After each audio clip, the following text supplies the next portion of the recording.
What's up guys, thank you. So Samsung made buried its plans for the low-end market with the launch of the Galaxy M series comprising the Galaxy M10 and M20 in India recently. It seems the M series will also get a Galaxy M30 model as has been featured in a recent leak. The device is said to feature a 6.3-inch display and is expected to power by the Exynos 7094 SoC with a memory combination of 4GB of RAM plus 64GB of internal storage.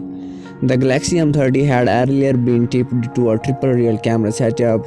This leak gives the sensor as 13 megapixel with f1.9 aperture, 5 megapixel with 2.2 aperture and 5 megapixel with f2.2 aperture is also, while the front there will be a 16 megapixel with f2.0 aperture selfie shooter.